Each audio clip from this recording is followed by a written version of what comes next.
Hello guys, welcome back to my channel. आज हम बात करेंगे chapter 3 political science arts section की इक्वालिटी एंड जस्टिस।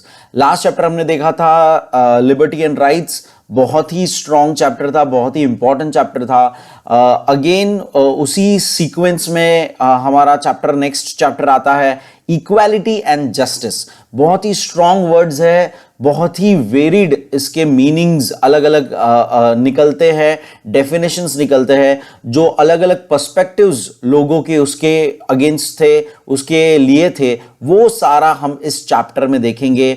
और आज के टाइम्स में, करंट टाइम्स में इसकी क्या क्या डेफिनेशन हम लागू करते हैं, किस सिचुएशन में कौन सा मीनिंग उसका इस्तेमाल किया जाता है, किस हद तक इस्तेमाल किया जाता है, ये सारी बातें हम इस चैप्टर में डिस्कस करने वाले हैं।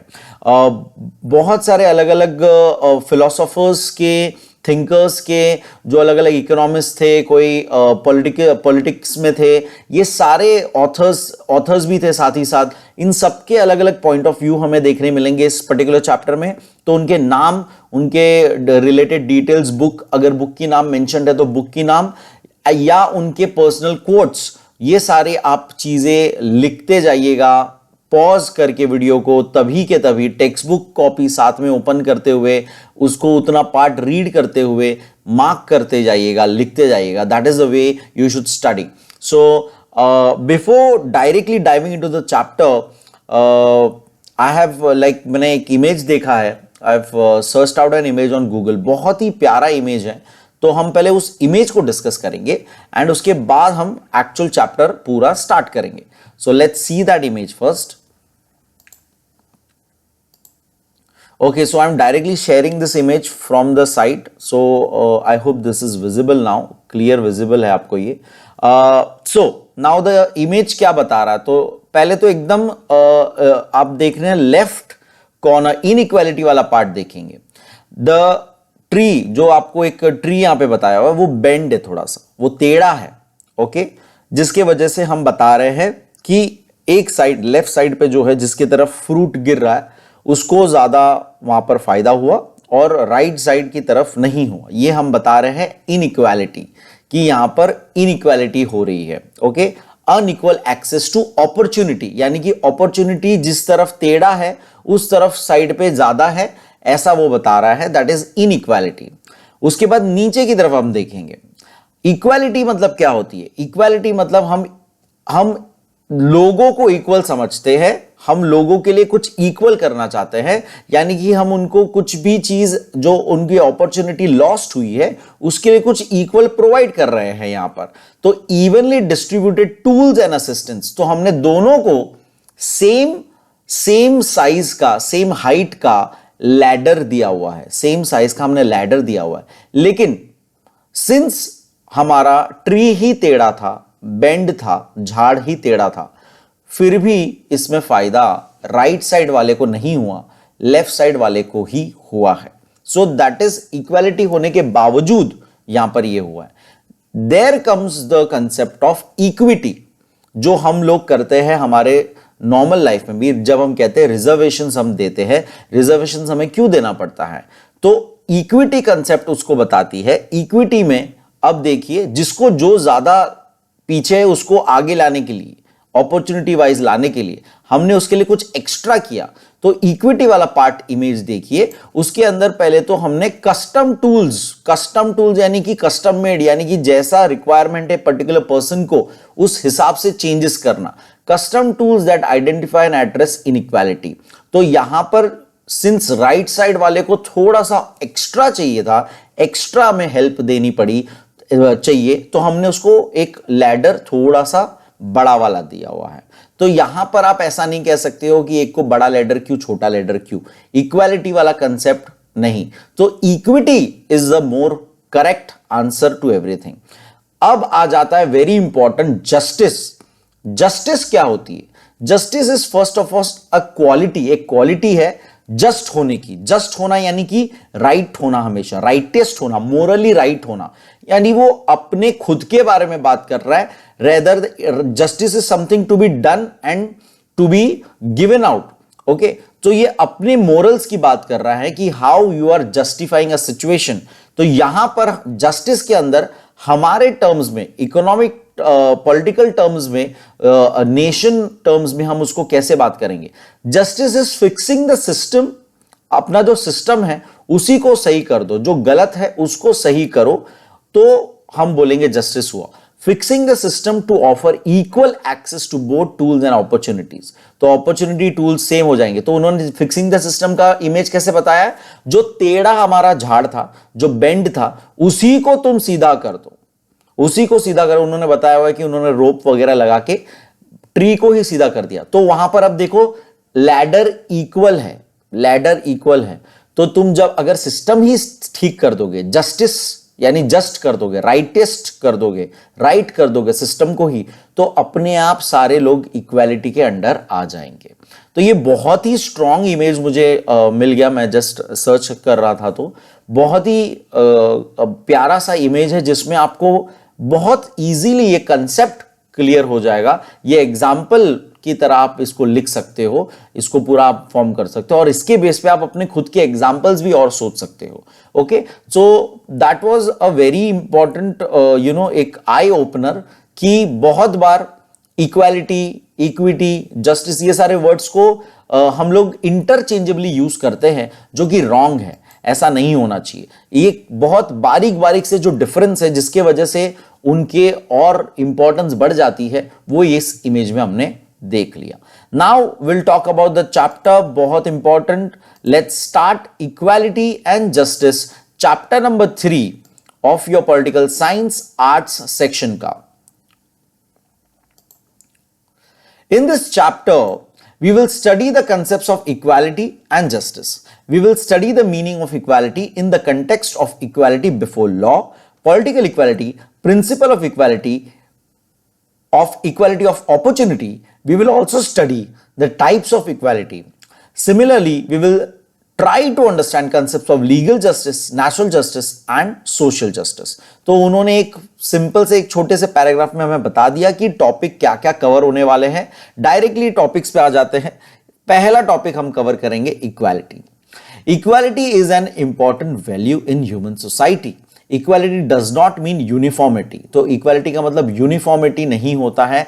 ये भी एक लाइन अंडरलाइन कर देना, बहुत बार लगता है यूनिफॉर्मिटी रखना is equality. When we say all are equal, what we mean is that all have to be treated equally. It is something to be treated. किसी के साथ ट्रीटमेंट की बात चल रही है अपनी, तो इक्वली ट्रीट करना चाहिए सबको। अब इसके ऊपर अलग अलग हम लोगों ने जो अपने अपने व्यूज बताए हैं, we are going to talk about that from ancient times to current times. Aristotle's approach to equality. अब एरिस्टोटल कौन है आप सबको पता होना चाहिए। कमेंट्स में मुझे बताइए एरिस्टोटल कौन है।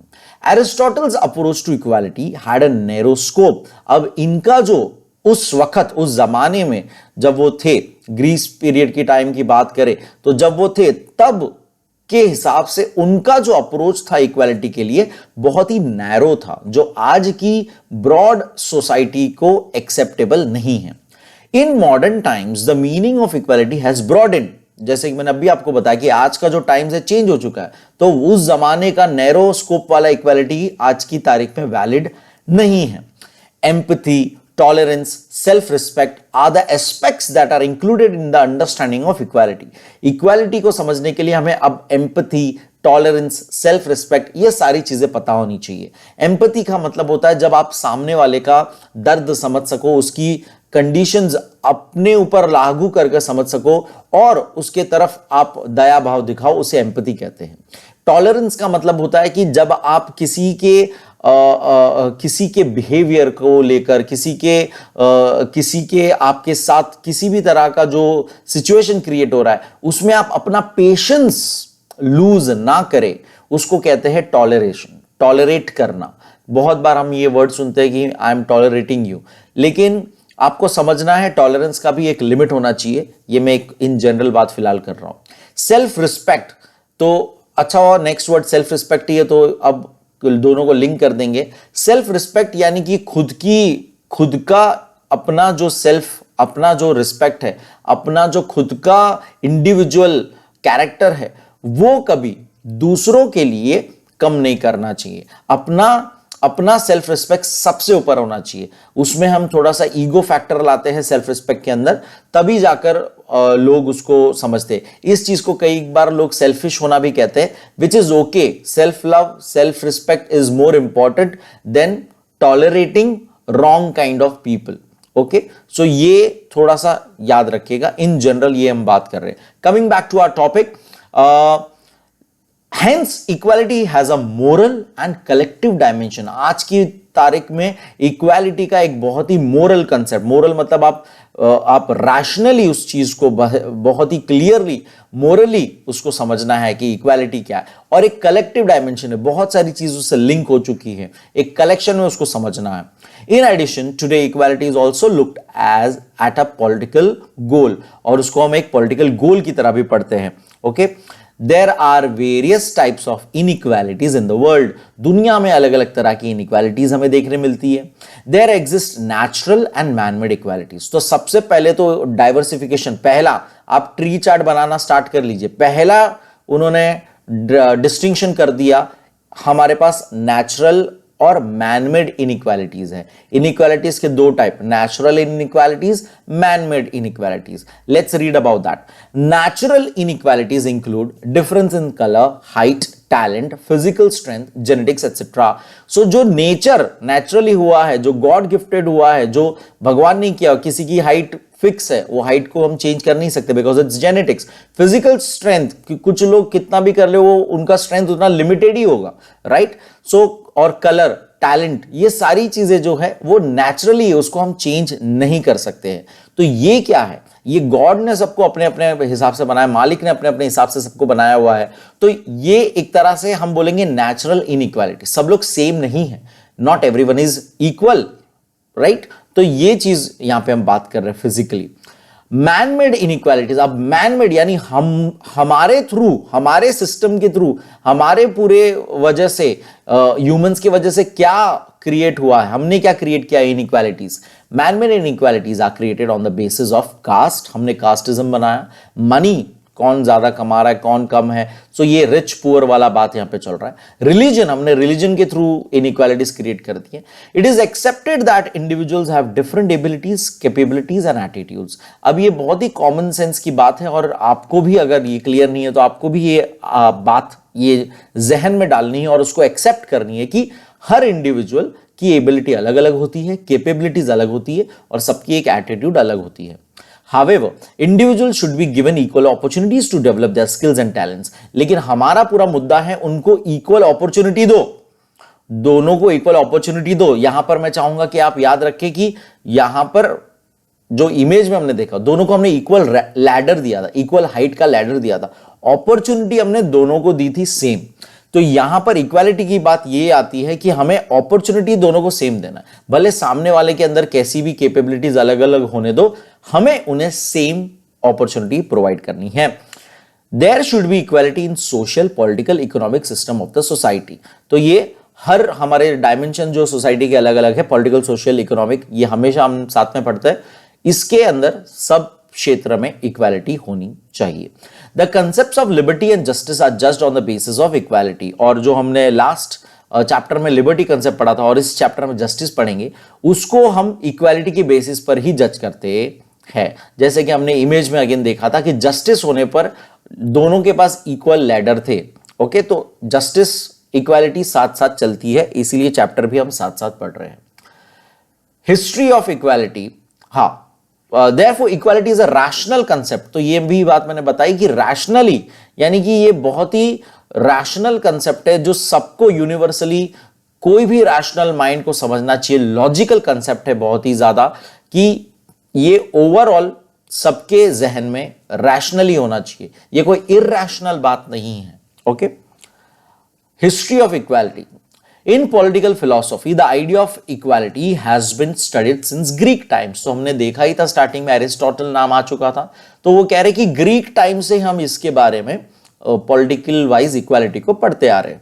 The idea of equality develop in the context of struggle against torture, absolute monarchy and unequal social conditions. तो उस जमाने में जो अलग अलग टॉर्चर होता था, मोनार्की यानी कि एक ही पर्सन जो रूल करता था ओवरऑल, और जो सोशल कंडीशन जो कि बहुत ही अनइक्वल थे, उसको दिमाग में रखते हुए ये कंसेप्ट डेवलप हुआ था। Aristotle, Hobbes, Rousseau, Karl Marx and Tocqueville have contributed to the development of idea of equality. तो इन महान लोगों के अलग अलग टाइम्स में रहे इन लोगों के हम अलग अलग व्यूज देखेंगे, starting with Aristotle.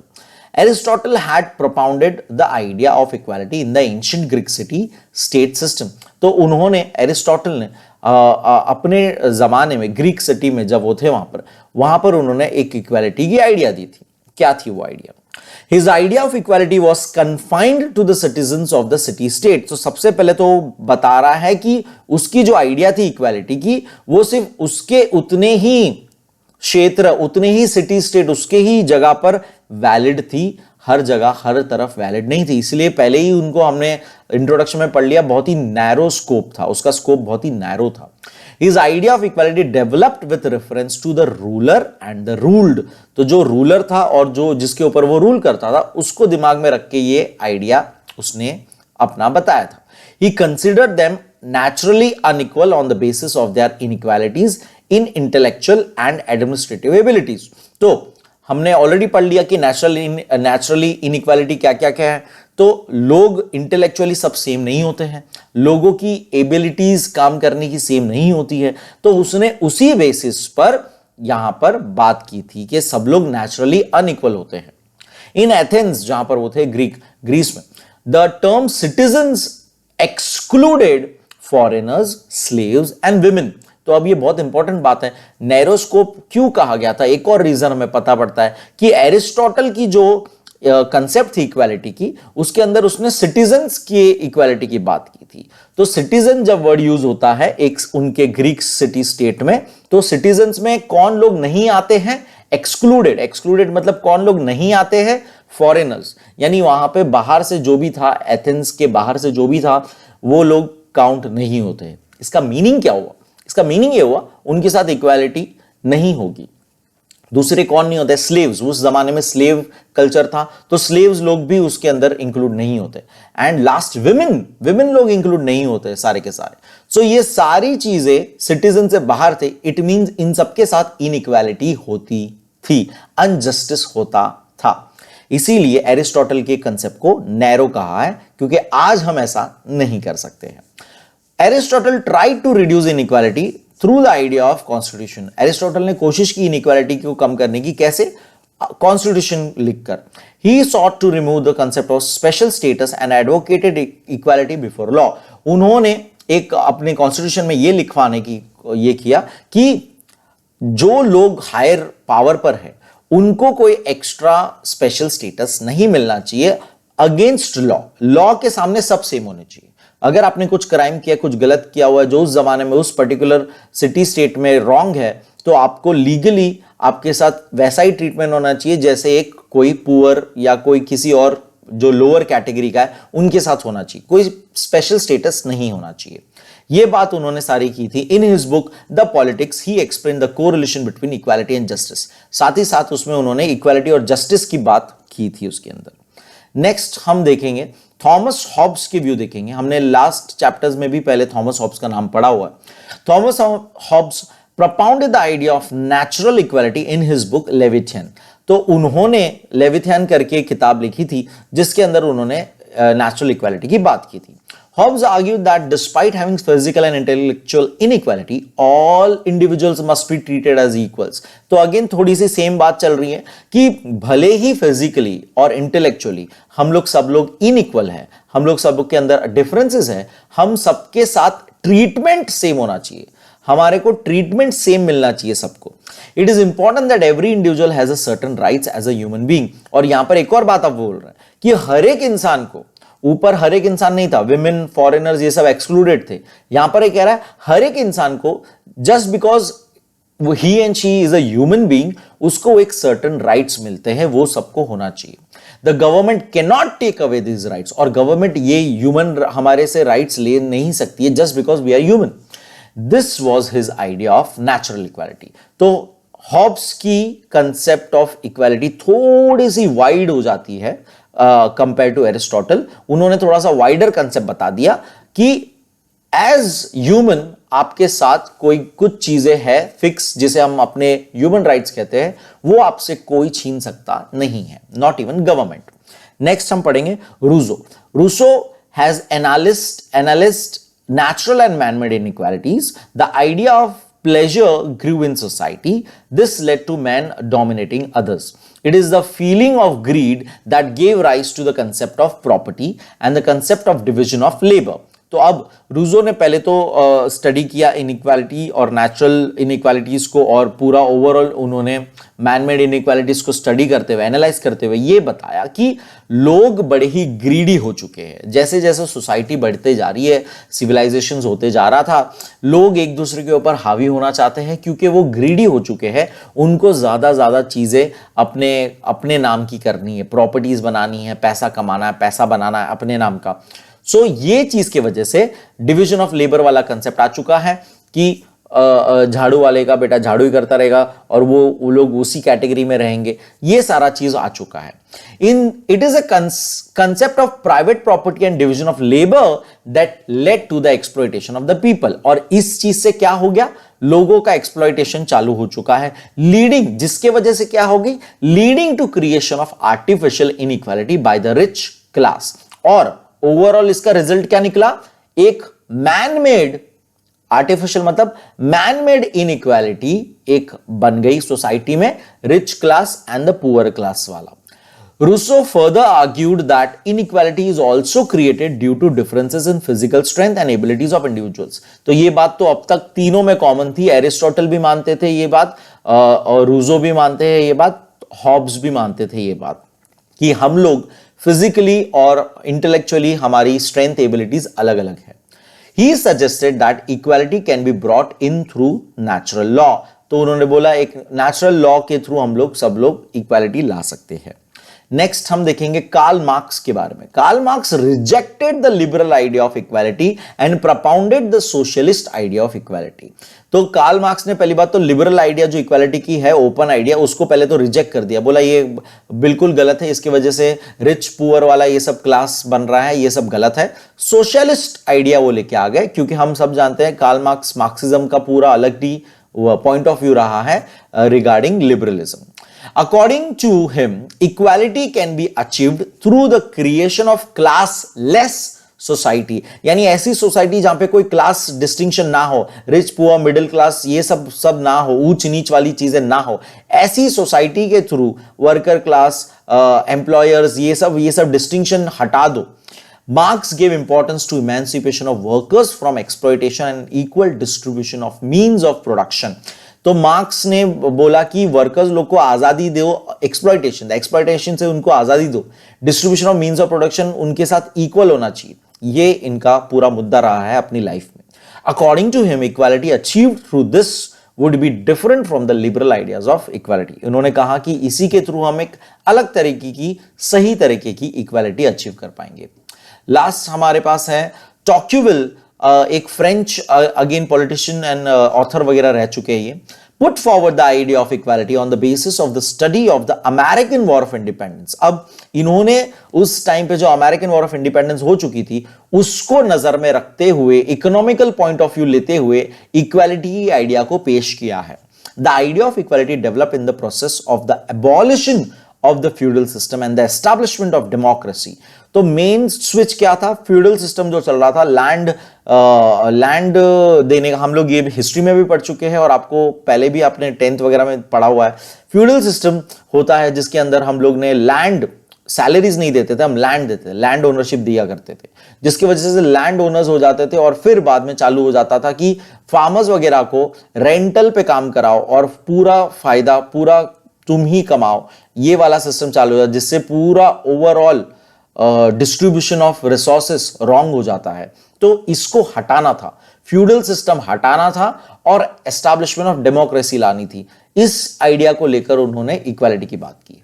According to Tocqueville, equality is necessary बहुत ही जरूरी है for ending dependency and slavery of people.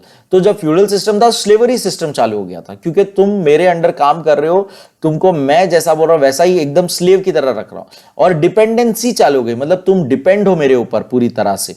Okay, so dependency और स्लेवरी सिस्टम को खत्म करना ही बहुत जरूरी है, तभी जाके हम इक्वालिटी बोल सकेंगे। He argued that people give more importance to equality rather than democracy. However, this does not mean that equality is achieved through the denial of freedom. तो ये इन्होंने एक्चुअली जो लाइनें यहां पर बुक में इस्तेमाल हुई है, बहुत ही वेगली एक एक लाइन उनकी आइडियाज उठा के रखी हुई है। ये जब आप रिसर्च करोगे, अगर आपको इंटरेस्ट है इस बातों में, तो आप जब टॉक्यूविल के बारे में पढ़ोगे तो ये सब लाइनें बहुत कुछ अलग अलग अलग पॉइंट ऑफ व्यूज, उनके पर्सपेक्टिव्स बताने के बाद ये सब लाइंस आती है। तो यहां पर बुक के अंदर बहुत ही वेगली उन्होंने रैंडम लाइंस पुट कर दिए कि उनके व्यूज क्या थे। तो इनका यह भी मानना था कि लोग इक्वालिटी, डेमोक्रेसी से ज्यादा इक्वालिटी की इंपॉर्टेंस ज्यादा करने लग गए हैं, हमें डेमोक्रेसी पहले क्रिएट करनी है। यह सारा उनका ओवरऑल व्यू रहा है। नेक्स्ट पढ़ेंगे इंपॉर्टेंस ऑफ इक्वालिटी। तो अब हम पॉइंट वाइज पढ़ेंगे कि क्यों जरूरी हो चुकी है। तो एक कॉमन सेंस की बात है, इक्वालिटी इंपॉर्टेंस क्यों है? इनइक्वालिटी हटाने के लिए, right? Equality aims to reduce inequalities, so we need equality for equality is necessary to create just conditions. Equality just condition create करने के लिए, जस्टिस क्रिएट करने के लिए इक्वालिटी जरूरी है। ये बहुत इंपॉर्टेंट बात है। जस्टिस के लिए पहले इक्वालिटी होना जरूरी है। इसलिए अगेन मैं आपको याद दिलाना चाहूंगा, जो फर्स्ट इमेज जो मैंने आपको दिखाया, उसमें जो लास्ट वाला था, जस्टिस वाला पार्ट था, उसमें दोनों के पास इक्वल लैडर थे। ओके, तो जस्टिस क्रिएट करने के लिए पहले इक्वालिटी भी होनी चाहिए। Okay, equality is necessary to create just conditions. The acceptance of the principle of equal distribution of resources is necessary. तो again equal distribution of resources, दोनों के पास सेम साइज ऑफ लैडर, हमने उन्हें एक टूल प्रोवाइड किया, एक resource provide किया जो सेम था, इक्वल था। ये बहुत जरूरी है समझना। Is necessary, acceptance of the principle of equal distribution of resources is necessary for the fulfilment of basic needs of the society. लोगों की बेसिक जरूरतें पूरी करने के लिए बहुत इंपॉर्टेंट है कि सबको इक्वल चीज मिलनी चाहिए। इक्वल अपॉर्चुनिटी हो गई, इक्वल रिसोर्स हो गया, इक्वल टूल्स हो गए, इक्वल मिलना चाहिए। ये मेन कंसेप्ट है। Human dignity is not possible when a society has social and material inequality. जब सोशल इनइक्वालिटी या मटेरियल इनइक्वालिटी होती है तो लोगों का सेल्फ रिस्पेक्ट नहीं रहता है, डिग्निटी नहीं रहती है। Hence equality is necessary to uphold the dignity of the individual. इसलिए इक्वालिटी अगेन जरूरी है। हम पढ़ रहे हैं इक्वालिटी जरूरी क्यों है, इंपॉर्टेंस ऑफ इक्वालिटी।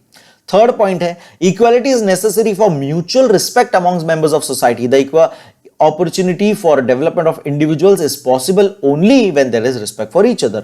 अगेन वही बात हो गई कि पहले तो खुद का सेल्फ रिस्पेक्ट के बाद एक दूसरे का रिस्पेक्ट, म्यूचुअल रिस्पेक्ट अगर बनाए रखना है सोसाइटी में तो उसके लिए इक्वालिटी बहुत जरूरी है। इक्वल अपॉर्चुनिटी मिलती है जब खुद को डेवलप करने की, तो ऑटोमेटिकली बाद में हम रिस्पेक्ट कर पाएंगे। तो रिस्पेक्ट लाना है और फिर इक्वालिटी लानी है, ऐसा।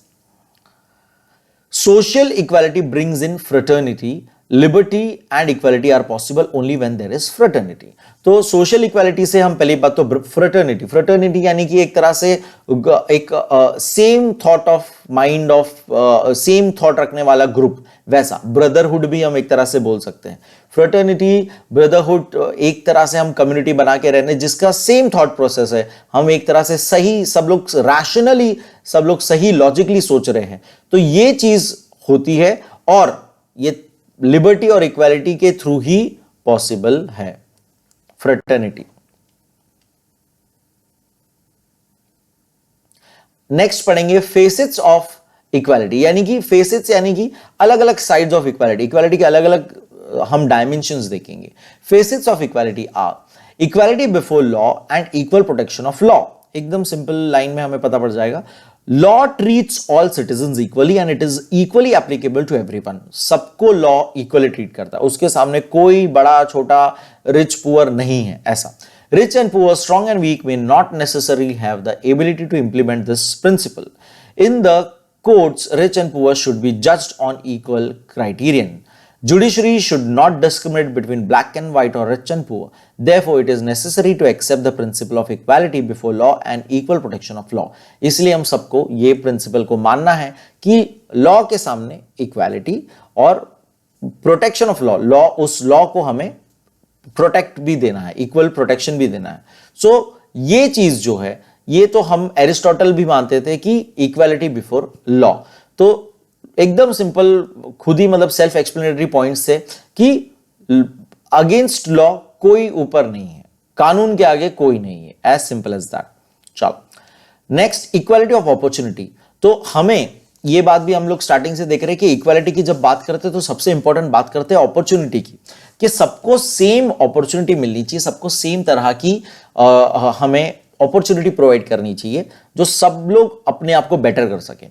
Everyone should get equal opportunity for the development of their personality and enhance their qualities. उनकी जो qualities है उसको enhance कर सके. That is why education, हम free education till 14 years and ये सारा चीज हम स्कीम लाते हैं, फ्री एजुकेशन ओवरऑल लाते हैं. सो ये क्यों? क्योंकि सबको हक है पढ़ने का, सबको हक है अपने आप को डेवलप करने का, अपने आप का लॉजिकल रैशनल माइंड डेवलप करने का, सबको ये राइट है. इसलिए उनको ये मिलना चाहिए. क्या मिलना चाहिए? अपॉर्चुनिटी मिलनी चाहिए पढ़ने की.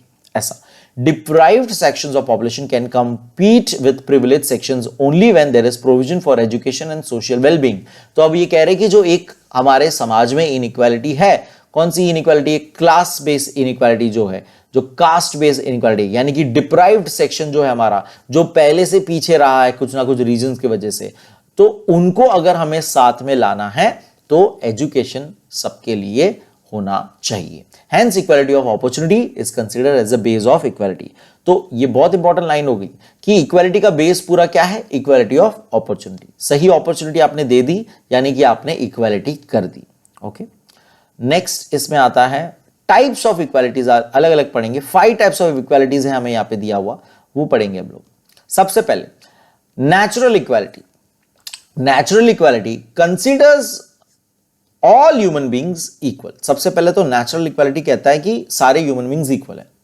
Natural equality does not mean that nature has created all man equal in their abilities and qualities. अब ये तुरंत ही उन्होंने सेकेंड लाइन में बता दिया, जिन बच्चों को अभी ये सुन के कंफ्यूजन हो रहेगा उनको तुरंत ही सेकेंड लाइन में बता दिया कि नेचुरल इक्वालिटी का मतलब, जब हमने बोला जब ह्यूमन बींग्स आर इक्वल, इसका मतलब हम उनकी एबिलिटीज और क्वालिटीज की बात नहीं कर रहे हैं, क्योंकि वो तो हमें पता है सबकी अलग अलग है. But it means that individuals should not be discriminated on the basis of their natural ability. हमें डिस्क्रिमिनेशन नहीं करना है उनके नेचुरल एबिलिटी जो भी है, भले एक ज्यादा फिजिकली पावरफुल है और एक फिजिकली वीक है, इस बेस पे ये जो नेचुरल की नेचर की इनइक्वालिटी है, उस बेसिस पे हमें उनके साथ कोई डिस्क्रिमिनेशन नहीं करना है. इसी चीज को कहा जाता है नेचुरल इक्वालिटी. फिर से मैं बोलूंगा, जो नेचर ने इनइक्वालिटी रखी है, एक फिजिकली स्ट्रांग एक फिजिकली वीक, ये नेचुरल इनइक्वालिटी है, इनइक्वालिटी. तो अब नेचुरल इक्वालिटी हमें क्या करना है? उसमें हमें क्या करेंगे? इन दोनों के साथ हमें इक्वल बिहेव करना है, इक्वल ट्रीटमेंट करना है, डिस्क्रिमिनेशन नहीं करना है. इसी चीज को कहा जाता है नेचुरल इक्वालिटी. तो इनइक्वालिटी को मारने के लिए आ गया natural equality. It means that individuals should not be discriminated on the basis of their natural abilities and each one should get an opportunity for development of their individual personality. Plato, Aristotle did not believe in the natural equality. Plato, Aristotle जो थे दोनों, ये teacher और student ही रह चुके. Socrates, Aristotle, Plato, ये हम पहले भी बात कर चुके. ये दोनों नेचुरल इक्वालिटी पे नहीं मानते थे. ये लोग समझते थे कि नेचर ने सबको फिजिकली और इंटेलेक्चुअली अलग रखा है, तो उनके साथ वैसा अलग ट्रीटमेंट होना चाहिए. However, Western Christian thinkers believe that all human beings are children of the same God. In modern times, Hobbes, Locke and Rousseau talked about natural equality in the state of nature. Overall, last paragraph में अलग अलग जो thinkers थे, उन thinkers के point of view बताए हैं regarding natural equality. Second आती है सिविल इक्वालिटी। सिविल इक्वालिटी क्या होती है? Civil rights are equally available to all people, there will be equality before law. अब सिविल, अगेन सिविल सोसाइटी, अपनी सिविक बात हो गई पूरी की पूरी कि लॉ के सामने सब इक्वल होंगे। People will not be discriminated on the basis of race, colour, caste, religion, gender. इस चीजों के बेस पे, कास्ट, कलर, रिलीजन, जेंडर, ये सारी बेस के आपके साथ किसी भी तरह का अन्याय, डिस्क्रिमिनेशन नहीं होगा, भेदभाव नहीं होगा। It also means equal punishment, साथ ही साथ equal punishment for the same crime and equal protection of law. Same crime किया है तो सेम तरह की पनिशमेंट होनी चाहिए सबके लिए। Law should not give privilege to any specific section of society. Law किसी को भी एक्स्ट्रा स्पेशल स्टेटस नहीं देना चाहिए। Special laws made for the protection of the weaker section of the society like women, children, physically challenged, backward classes, etc. do not violate the concept of civil equality. अब ये बात बहुत important है, इसको mark कर लीजिएगा। जब हम बात कर रहे हैं ऊपर पूरा सिविल इक्वालिटी की, तो दिमाग में आता होगा कि अरे यार, वी नो लॉज जिसके अंदर विमेन को एक स्पेशल चीज ट्रीटमेंट मिल रही है, या चिल्ड्रन को या फिजिकली चैलेंज या बैकवर्ड क्लास को कुछ स्पेशल ट्रीटमेंट मिल रहा है। तो आपको यह समझना है कि सिविल इक्वालिटी की बात में इसका वायलेशन नहीं है। ये हमने लॉ वैसा ही बनाया हुआ है क्योंकि वो डिप्राइव्ड सेक्शन है पहले से, तो उस बेसिस पे वीकर सेक्शंस को हम उसको वीकर सेक्शंस में गिनते हैं पहले से। तो उस बेसिस पे हमने उनको एक अलग तरीके से, अगर लॉ में कोई प्रोविजन दिया हुआ है तो वो हमारे सिविल इक्वालिटी का उल्लेखन नहीं है, वो उसको तोड़ नहीं रहा है। ठीक है, let's move ahead. Political equality, every citizen has, बहुत ही सिंपल सा है ये अभी, every citizen has an equal right to participate in the affairs of the state. This type of equality is possible only in democracy. सबसे पहले तो वो कह रहा है कि पॉलिटिकल इक्वालिटी तब आएगी जब डेमोक्रेसी हो। डेमोक्रेसी नहीं है तो पहली बात तो पॉलिटिकल इक्वालिटी नहीं है तुम्हारे यहां पे, ऐसा वो कह रहा है, ताकि सब लोग अपने हिसाब से, अपने मन मुताबिक पार्टिसिपेट कर सके वो पॉलिटिक्स के अंदर। However it is necessary to make deliberate efforts to inculcate this concept in the society. हमें बहुत मेहनत करनी पड़ती है इस चीज को सोसाइटी में रखने के लिए। Political inequality may lead to unrest in the society.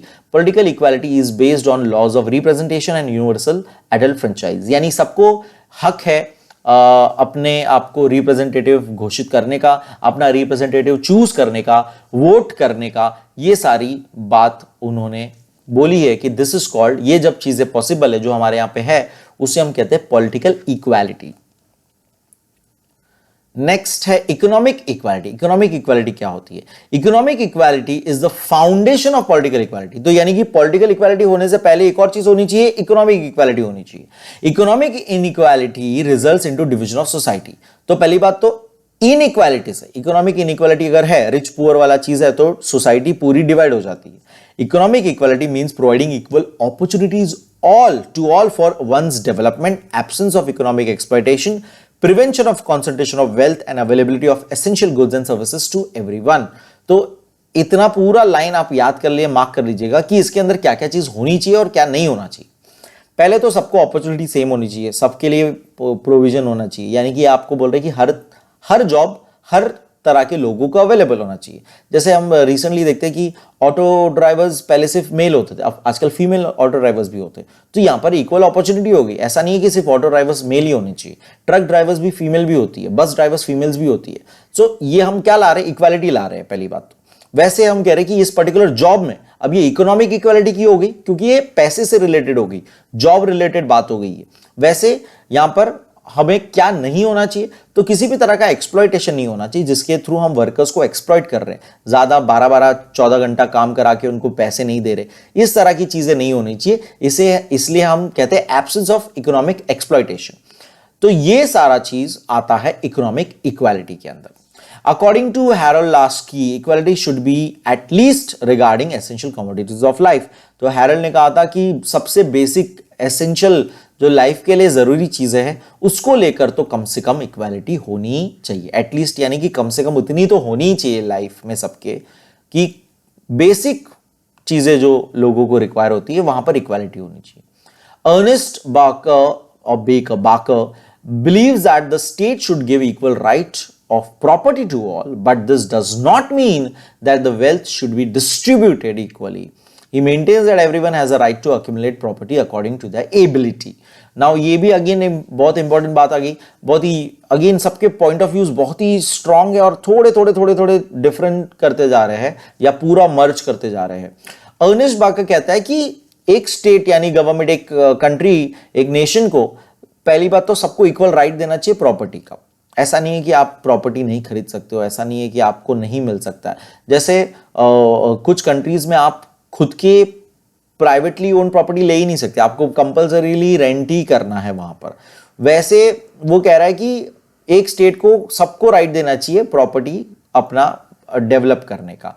इसका मतलब ये नहीं है कि आप इक्वल डिस्ट्रीब्यूशन कर दो लैंड का, कि खुद ही आके बोलो चलो 2 एकड़ तुम्हारा, 2 एकड़ तुम्हारा, 2 एकड़ तुम्हारा, 2 एकड़ तुम्हारा। नो, वो कह रहा है कि इतना अवेलेबल लैंड है, जिसकी जो एबिलिटी, जिसकी जितनी मेहनत, जिसकी जितना दम, उतना वो खुद की प्रॉपर्टी बना लो। ये अवेलेबल सबके लिए है, ऐसा वो कह रहा है। सो वो कह रहा है कि अगेन पूरा लाइन पढ़ रहा हूं मैं। Believes that state should give equal right, सबको हक है प्रॉपर्टी का, प्रॉपर्टी के ऊपर सबका हक है। बट इसका मतलब ये नहीं है कि वेल्थ को डिस्ट्रीब्यूट कर दो इक्वली। इक्वली बांटने की बात नहीं चल रही है। जिसके जितने में दम है उतना खुद की प्रॉपर्टी बना के रहो, उतनी मेहनत करो, उतना खरीद के रहो, कोई दिक्कत नहीं ऐसा। So again a very good points, बहुत अच्छे पॉइंट्स है आपको ब्रॉड, आपकी थिंकिंग को ब्रॉड बनाने के लिए। And the last one, fifth one is social equality. Social equality की बात कर रहे हैं यहां पे। Social equality means there would be no distinction between people on the basis of caste, religion, race, occupation, gender etcetera. It is expected that every section of the society contributes to the well-being of society. We have to accept the dignity of labor in society. However, we still find discrimination on the basis of caste, religion, race, gender, etc. in India. Similarly, we find racial discrimination in South Africa and United States. तो एक overall बात किया है कि society में equality होनी चाहिए। इसका मतलब क्या? जेंडर, रेस, ऑक्यूपेशन, इस बेसिस पे आपके साथ कोई भी तरह का डिस्क्रिमिनेशन नहीं होना चाहिए। ये बहुत ही इंपॉर्टेंट बात, और ये सबसे पुरानी बात जो होते आई है, जो आज भी कहीं ना कहीं थोड़ी बहुत देखने मिलती है। आजकल सोशल मीडिया इतना वायरल कर देता है, चीजें इतना अवेलेबल है इजीली, कि हमें देखने मिलता है कि कैसे कुछ पर्टिकुलर जगहों पर हमें रेसिज्म के वीडियोस वायरल होते देखने मिलते हैं एंड डिस्क्रिमिनेशन देखने मिलता है। आज भी इतना हम डेवलप होने के बाद भी, लोगों को ये बातें पता होने के बाद भी हमें वो डिस्क्रिमिनेशन देखने मिलता है इतना ओपनली और इतनी बुरी वे में। ओके, लेट्स अब इंडियन कंसेप्ट में हम ये सारी बातें करेंगे। Mahatma Phule and doctor Baba Saheb Ambedkar stressed on the concept of social equality in India. हमारे यहाँ पे सबसे ज्यादा ये कास्टिज्म के बेस पे सब कुछ चला था, इसीलिए हमारे यहाँ पे ये बहुत इंपॉर्टेंट है सोशल इक्वालिटी। तो यहां पर इनके जो व्यूज थे वो हम पढ़ेंगे। They try to awaken sense of identity and worked for the upliftment of backward weaker sections of the society so as to give them life of dignity.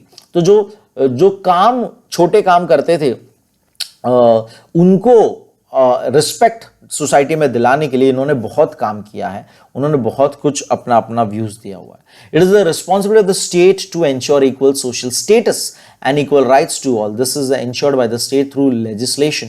For example, in India, laws were made regarding abolition of untouchability. तो अब बता रहे हैं कि एक state का, एक politically nation का काम ही है सबको इक्वल स्टेटस प्रोवाइड करना, इक्वल राइट्स प्रोवाइड करना। और वो चीज कैसे वो पॉसिबल करता है? लॉज बनाकर, लेजिस्लेशन, लॉज बनाकर। और जैसे कि हमने अनटचेबिलिटी लॉ के थ्रू हटा दी, ठीक है, छुआछूत की जो तो हमारे यहाँ पे थी एक inequality. Equality in the context of India, अब इंडिया पॉइंट ऑफ व्यू हम देखेंगे। In a diverse society like India, it is necessary to make efforts to achieve social equality. बहुत ज्यादा मेहनत, एफर्ट्स लगते हैं सोशल इक्वालिटी को रखने के लिए। द कास्ट सिस्टम, जैसे हमने पहले ही अभी बात किया, caste system, the caste system like major, it's a major obstacle to social equality. बहुत सबसे बड़ा हमारा मैं समझता हूँ कि इंडिया का प्रॉब्लम ये है कि कास्ट सिस्टम हमारे यहाँ पे बहुत स्ट्रांगली है। There is a need to make simultaneous effort to achieve social and economic equality. Similarly, equality is necessary to achieve individual liberty. तो ओवरऑल 3 लाइन में पूरा लाइक कंक्लूजन जैसा दे दिया उन्होंने कि social economic equality side by side continuous effort के through हमें improve करते जानी है। और अगर हमें इंडिविजुअल लिबर्टी देनी है लोगों को, तो उसके लिए अगेन इक्वालिटी बहुत जरूरी है। In Indian society there is a hierarchy of caste, अलग अलग कास्ट का अपने पास हायरार्की बन चुका है, ब्राह्मण सबसे ऊपर, शूद्र सबसे नीचे, ये सारा चीज। Similarly there also exist gender inequality in India, India में gender wage, male female wage भी बहुत सारी इनइक्वालिटी मौजूद है। हालांकि मैं समझता हूं बहुत ज्यादा अब हम लोग उस चीज से, जेंडर इनइक्वालिटी से तो उभर आ चुके हैं हम लोग ने। जैसे हमने बात किया कि auto drivers are not always male, necessary always male, female also can ride an auto, taxis, Ola service and all that. The patriarchal system in India creates social, economic, political inequality amongst males and females. तो हमारे यहाँ पे जो पैट्राकी यानी कि जो system जिसके अंदर फादर मेल फिगर ही रूल करते आया है, हेड ऑफ द फैमिली करके, तो ये पैट्राकी सिस्टम जो है वो हमारे यहाँ पे इतना स्ट्रॉन्ग कल्चर है पहले से, जिसके वजह से ये कह रहे हैं कि मेल फीमेल की इनइक्वालिटी स्टार्ट होती है। हालांकि मैं समझता हूं कि आजकल काफी चेंजेस आ चुका है again in the patriarchy also, कि ऐसा नहीं है कि फादर जिसमें हेड है ऑफ द, या male is a head of the family, उसमें वो भेदभाव करते हैं। फीमेल को भी उतना ही आजकल इक्वल अपॉर्चुनिटीज प्रोवाइड की जाती है। Along with this, there is also an unequal distribution of resources among the genders. Unequal distribution of resource भी है genders के बीच। Therefore, Mahatma Phule, Tarabai Shinde, justice Ranade, doctor Baba Saheb Ambedkar argued in favor of just equitable distribution of resources. इसलिए इन लोगों ने अलग अलग अपना इसके खिलाफ आवाज उठाई थी अलग अलग टाइम पे। उनके बारे में थोड़ा थोड़ा इंफॉर्मेशन दिया हुआ है, ये आप बहुत ही बेसिक सा रीड कर लीजिएगा, बहुत सिंपल सा है। हम आगे बढ़ेंगे डायरेक्ट। ताराबाई शिंदे जी फेमिनिस्ट एक्टिविस्ट जो थी, focused on emancipation rigid caste system, maximum सबने कास्ट सिस्टम, जेंडर इक्वालिटी की ही बात की हुई है। एंड बहुत ही मतलब उस जमाने में जो ओवरऑल था उस हिसाब से बहुत ज्यादा नीडेड चीजें थी उस टाइम के लिए, रिफॉर्म होना बहुत जरूरी था। सो ये बहुत ही बेसिक सा है, आप रीड कर लीजिएगा, आप पॉइंटर्स भी बना लीजिएगा इनके नाम से, आपको बहुत इजीली समझ जाएंगे। नेक्स्ट हमारा टॉपिक, इक्वालिटी हमारा टॉपिक खत्म होता है। हमारा नेक्स्ट टॉपिक है justice. Justice is an important concept in the social and political life of human being. तो जस्टिस बहुत ही इंपॉर्टेंट कंसेप्ट है हमारे जिंदगी में। Justice is an ancient concept, बहुत पुराना कंसेप्ट है। Socrates considered justice as a political virtue. तो सॉक्रेट्स, एरिस्टोटल, प्लाटो, ये सब अगेन मैंने हमेशा जैसे बताया, टीचर स्टूडेंट रहे वो लोग, वो समझते थे बहुत ही इंपॉर्टेंट है पॉलिटिकली सही होने के लिए। अगर आपको वहां पे पॉलिटिकली सही होना है तो जस्टिस पहले लाना है। For him a good society is a just society. तो जहां पर जस्टिस है वो एक अच्छी सोसाइटी है। Plato has put forward the concept of justice in his work the Republic. अब उनके स्टूडेंट ने, प्लाटो ने अपनी ये जस्टिस की कंसेप्ट को अपने व्यूज द रिपब्लिक बुक में लिखे हुए हैं। He considered justice as one of the characteristics of human being. एक इंसान का कैरेक्टर में ही होना चाहिए justice. Aristotle argued that a society can achieve justice if it is able to create equality, balance and proportion in a society. और Aristotle जो उनके student रह चुके हैं, वो इक्वालिटी अगर हम क्रिएट कर लेते हैं प्रॉपर्ली तो जस्टिस आ जाएगी सोसाइटी में, ऐसा उनका मानना था। These definitions of justice are of Greek era. ये उस जमाने की बात है, ग्रीक एरा की बात। In modern times the concept of justice has emerged in different ways. Same जैसे इक्वालिटी को भी वाइड ब्रॉडन हो चुका है, वैसे जस्टिस भी एक ब्रॉड वे में अब आ चुका है। They include natural justice, legal justice, social justice, gender justice. According to John Rawls, justice should be first feature of any social institution. किसी भी सोशल इंस्टीट्यूशन का पहला अगर कुछ चीज होना चाहिए, पहला फीचर, पहला कैरेक्टरिस्टिक कुछ होना चाहिए तो जस्टिस होना चाहिए। यहां पर जस्टिस है। किसी भी जगह आप काम करें या कहीं पे आप हो, वहां पर जस्टिस सबसे पहले और कॉमन चीज होनी चाहिए, सबके अंदर होनी चाहिए।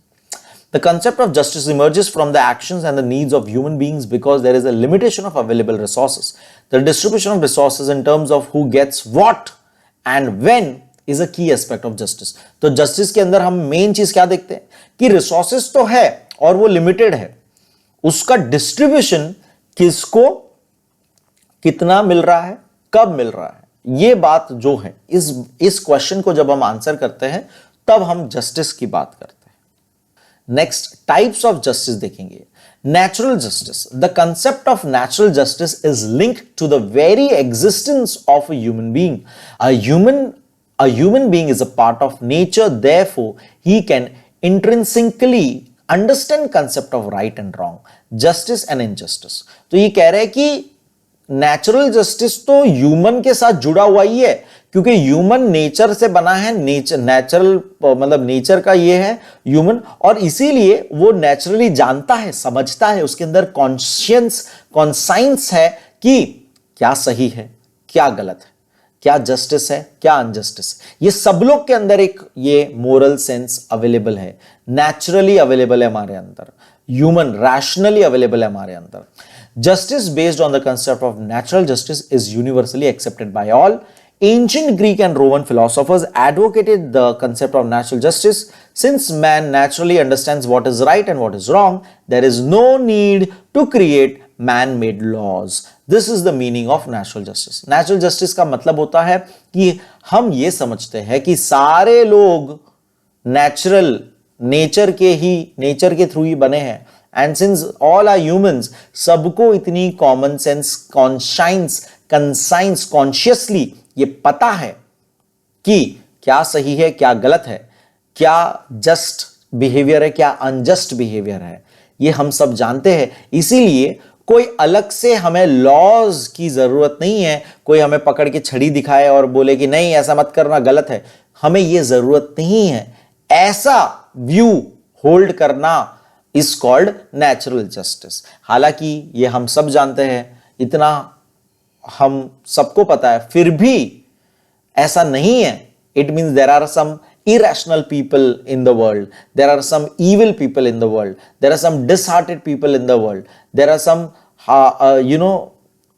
वो लोग जो लोग जानते हैं कि वो गलत है या वो समझ ही नहीं पाते उस कंसेप्ट को, ये होता है।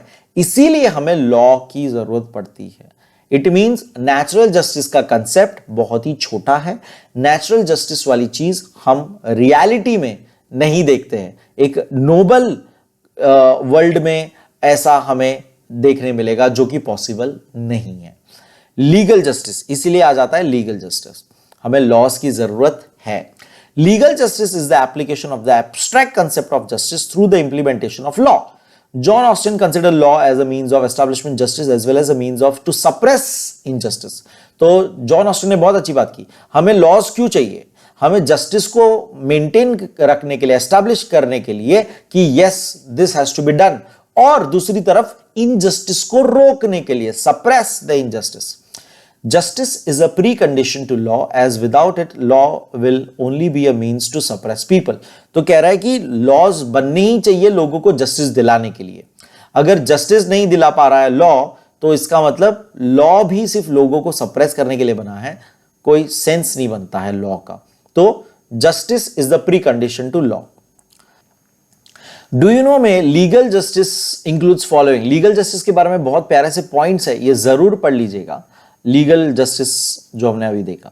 नेक्स्ट हमारा थर्ड है social justice.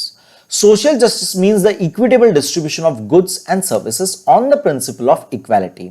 It is necessary to ensure that the weaker section get adequate share in this distribution. Hence, social justice also known as distributive justice. तो अगेन वेरी सिंपल, कह रहा है कि पहले तो सोशल जस्टिस होता है कि हम जो प्रिंसिपल ऑफ इक्वालिटी जो हमने यूज की थी, प्रिंसिपल ऑफ इक्वालिटी के अंदर हम लोग क्या कर रहे थे, हम लोग डिस्ट्रीब्यूशन ऑफ गुड्स इक्वली कर रहे थे। इक्विटेबल डिस्ट्रीब्यूशन गुड्स, जैसे इक्वल लैडर, इक्वल हाइट का लैडर हमने दिया था, ये डिस्ट्रीब्यूशन जो हम कर रहे हैं उसे हम सोशल जस्टिस कहते हैं। ये बहुत जरूरी है वीकर सेक्शन को प्रोवाइड करना जो उसको चाहिए, ये चीज हमें उसके अपलिफ्टमेंट के लिए करना बहुत जरूरी है। और सिंस इसमें हम डिस्ट्रीब्यूशन कर रहे हैं तो इसका नाम हो जाता है डिस्ट्रीब्यूटिव जस्टिस। इसको हम डिस्ट्रीब्यूटिव जस्टिस के नाम से भी जानते हैं। Procedural justice and social justice are two approaches to social justice. Procedural justice involves legal अब प्रोसीजरल जस्टिस क्या होता है? प्रोसीजरल जस्टिस यानी कि हम जहां पर सारे प्रोसीजर फॉलो कर रहे हैं, लीगल प्रोसीजर्स को फॉलो कर रहे हैं किसी भी केस के लिए, जो पहले एफआईआर दर्ज कराओ, फिर सुनवाई होनी चाहिए, फिर दोनों तरफ से सुनवाई होनी चाहिए, दोनों तरफ का जज सुनता है, डेट देता है, टाइम देता है to collect evidence and all that. तो ये जो एक प्रोसीजर है ये फॉलो होना चाहिए properly. It means that cases should follow proper legal procedure, correctly interpret the law and treat everyone as equal before the law. सबके लिए इक्वल होना चाहिए लॉ के सामने, कोई भेदभाव नहीं होना चाहिए, कैसा भी वो रहा हो पर्सन, कोई भी पर्सन रहा हो। Justice is related not just to an individual but to society. वो कह रहा है कि एक इंडिविजुअल की बात नहीं, पूरे सोसाइटी को हम एज अ होल बात कर रहे हैं। Robert Nozick advocated the concept of procedural justice. Robert Nozick थे जिन्होंने इस चीज को बहुत ज्यादा एडवोकेट किया था, यानी कि इसको बहुत ज्यादा सपोर्ट किया था। While Karl Marx, Dr. Babasaheb Ambedkar and John Rawls argued in favor of the social justice. इन्होंने social justice पे ज्यादा इंपॉर्टेंस रखा था। क्या कि सोशल जस्टिस में लोग अलग, हमें पता है कि there is a weaker section, weaker section है तो उसके लिए थोड़े से लीगल राइट्स अलग तरीके से होने चाहिए, उसके लिए रिप्रेजेंटेशन अलग तरीके से होना चाहिए, क्योंकि वो weaker section of the society है। तो इसीलिए यहां पर सोशल जस्टिस आ गया। Karl Marx considered the state as an instrument of exploitation of workers. This instrument is in the hands of the capitalist class. Since the laws are made by the state, it is natural that they protect the interest of the capitalists. तो अब Karl Marx का view बता रहे कि क्यों ऐसा वो था। तो कार्ल मार्क्स सबसे पहले तो समझते थे कि जो स्टेट यानी कि एक पॉलिटिकल जो पूरा नेशन अपना बना हुआ है, वो उन्होंने ही बनाया हुआ सिस्टम है, तो वो उनका ही फेवर करेगा, ऐसा वो कहते थे। तो ये कहते हैं कि उन्होंने ये सिस्टम बनाया वर्कर्स के एक्सप्लॉयटेशन के लिए। और वो लोग मतलब कौन लोग है? कैपिटलिस्ट क्लास, यानी कि जो पैसा मेकिंग में बिलीव करते हैं, खाली मटेरियल पैसे मेकिंग में बिलीव करते हैं, वो लोग वर्कर्स को एक्सप्लॉइट करने के लिए उनको कम वेजेस में ज्यादा आवर्स काम कराना चाहते हैं, एक्सप्लॉइट करना चाहते हैं। तो कैपिटलिस्ट क्लास ने एक इंस्ट्रूमेंट बनाया हुआ है, तो वो इंस्ट्रूमेंट वो अपने फेवर के लिए बनाएगा ना, ऐसा कार्ल मार्क्स का व्यू था। एंड दैट इज वाई वो कह रहे थे कि ये तो मतलब वर्कर्स के खिलाफ वाली बात है, तो I am not gonna support this system, ऐसा वो कहते थे। Since the laws are made by the state, और स्टेट वो उन्होंने ही बनाया हुआ है और लॉज उनके ही है, तो उनके फेवर में ही काम करेंगे। It is natural that they protect the interest of the capitalist. Marx maintained that the transformation of capitalist system into a socialist system will ensure an equitable distribution of resources. उनका मानना था कि अगर capital system हटा दो और socialist system लेके आ जाओ, जिसके अंदर वर्कर्स को भी इक्वल मिलेगा राइट सब कुछ, और डिस्ट्रीब्यूशन ऑफ रिसोर्स इक्वली होगा, तो आप सोशल जस्टिस ला सकते हो। Socialist system gives an priority to the right of equality of the have-nots rather than the right of property to the haves. तो ये हैव्स और हैव नॉट्स क्या concept है? तो जिसके पास means of resources, means of production का पूरा होल्डेज है, उसे हैव्स कहा जाता है in terms of Karl Marx का जो पूरा ओवरऑल फिलॉसफी रहा है। एंड हैव नॉट्स यानी कि जिनके पास रिसोर्सेज नहीं रहे हैं, डिस्ट्रीब्यूशन का पावर भी नहीं है उनके पास। सो ये कह रहा है कि सोशलिस्ट सिस्टम जिनकी कार्ल मार्क्स बात करते हैं, वो सिस्टम के अंदर हम लोग हैव नॉट्स वालों पे ज्यादा फोकस कर रहे हैं कि हैव नॉट्स वाले के पास क्या नहीं है वो दो, rather than focusing on right of property of the haves, और haves के पास जितना हक है प्रॉपर्टी का उसको हम इग्नोर कर रहे हैं, ऐसा वो यहां पे कहता है। इन शॉर्ट ये रॉन्ग है। Thus, according to Marx, implementing socialist agenda is considered to be justice and that judiciary should be committed to socialism. इसीलिए मार्क्स समझते हैं कि सोशलिज्म होना चाहिए, सोशलिस्ट नेशन होना चाहिए, और तभी जाके वो सही होगा, ऐसा वो कहते हैं। डू यू नो में हैव्स और हैव नॉट्स का अगेन आपको वहां पे उन्होंने डेफिनेशन दिया हुआ है। John Rawls was an advocate of social justice who advocated the concept of distributive justice. तो जॉन रॉल्स भी सोशल जस्टिस पे बिलीव करते थे कि जो वीकर सेक्शन है उनको ज्यादा पीछे बिछड़े हो चुके हैं वो ऑलरेडी सोसाइटी में, इसलिए उनके लिए उनको ऊपर लाने के लिए हमें अलग तरीके से डील करना चाहिए। इक्वल डिस्ट्रीब्यूशन वाला बात पूरी तरह से सही नहीं है। जैसे हमने इमेज में देखा था, मैंने दोनों को इक्वल लैडर पहले दे दी, लेकिन एक तरफ तो ट्री बेंड था, तो वीकर सेक्शन को तो प्रॉब्लम ही हो गई ना, उसके तरफ तो था ही नहीं फिर भी ट्री। तो जो सेकेंड इमेज हमने देखी थी वो बात करती है कि इक्वालिटी होने के बाद भी there is a problem, that is why सिर्फ इक्वालिटी से काम नहीं चलेगा। John Rawls was an advocate of social justice who advocated the concept of distributive justice. Rawls' theory of social justice focuses on the just desires of individuals in the society. In his book, A Theory of Justice, Rawls argued that the concepts of freedom and equality are not mutually exclusive. He concludes that for justice to be truly just, everyone must be accorded with the same rights under the law. तो इन्होंने अपनी किताब theory of justice में अपने point of views बताए थे, जिसमें से एक थोड़ा सा पॉइंट हमें बताया हुआ है कि पहले तो फ्रीडम और इक्वालिटी नॉट म्यूचुअली एक्सक्लूसिव, यानी कि फ्रीडम के बिना इक्वालिटी नहीं हो सकती, इक्वालिटी के बिना फ्रीडम नहीं हो सकती, वो साथ में म्यूचुअली एक्सक्लूसिव नहीं है। वो कह रहा है कि आर नॉट म्यूचुअली एक्सक्लूसिव, एक दूसरे से अलग नहीं है, वो साथ में ही चल रहे हैं करके। और उन्होंने बोला कि पूरी तरह से जस्ट होने के लिए हमें लॉ के सामने सबको सेम राइट्स देने हैं, लॉ के सामने सबको सेम राइट्स देने हैं। Rawls has put forth two principles of social justice. उन्होंने दो बातें बताई main. Fundamental rights and duties must be uniformly applicable. A system can only be just only when those on the bottom of the system are able to benefit from it.